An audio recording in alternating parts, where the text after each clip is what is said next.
और हम कोशिश कर रहे हैं कि गांव तक भी आए, लेकिन ये आंदोलन ही आगे जाके चुनाव लड़ेगा।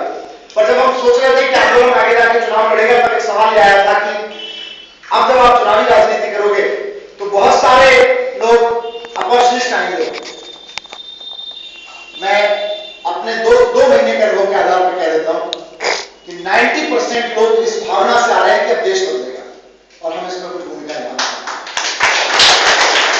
10% प्लस माइनस लोग इस भूमिका से आ रहे होंगे कि यार लोग चुनाव लड़ रहे हैं तो देखेंगे अगर टिकट मिल जाएगा।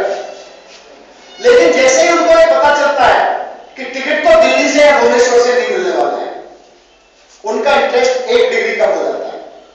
फिर उनको ये पता चलता है कि मान लो टिकट में मिल गया कुछ कूटनीति करके, तो उसके बाद ना तो लाभपत्ति लेने दें, ना बड़े बंगले लेने दें, ना आन बान शान का प्रति गदर लेने दें, और कानून ऐसे बनवाने के लिए बात कर रहे हैं कि अगर ये कानून बन गए तो 3 महीने में जेल, 6 महीने में जेल।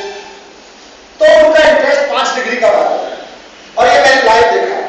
मैं और अरविंद एक दिन बात कर रहे थे, जब ये दिमाग में सारे पॉइंट्स आ रहे थे, उस दिन बात करते करते हमने ये बात कही तो एक आदमी आया हुआ था, वो 10% में से था। वो बातचीत सुनने के बाद बोला, भाई साहब आप जिस राजनीति की बात कर रहे हो, मैं आया तो आपके पास इसलिए था कि थोड़ा बात करूं, मैं अपने क्षेत्र में चुनाव लड़ चुका हूं, मैं आपका कमान संभाल सकता था, पर इस तरह की आप बात कर रहे हो तो मेरा इंटरेस्ट नहीं है आपके। हमने भी कह दिया भैया अगर आप टिकट लेने आए थे तो हमारा भी इंटरेस्ट नहीं है।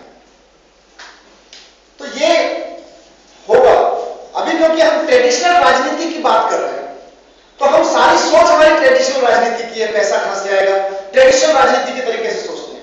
जीतेंगे कैसे, ट्रेडिशनल राजनीति, अरे उनके पास बेईमानी है, उनके पास कमीनापन है, उनके पास पैसा है, लेकिन एक चीज नहीं है कि देशभक्ति, एक चीज नहीं है कि ईमानदारी नहीं।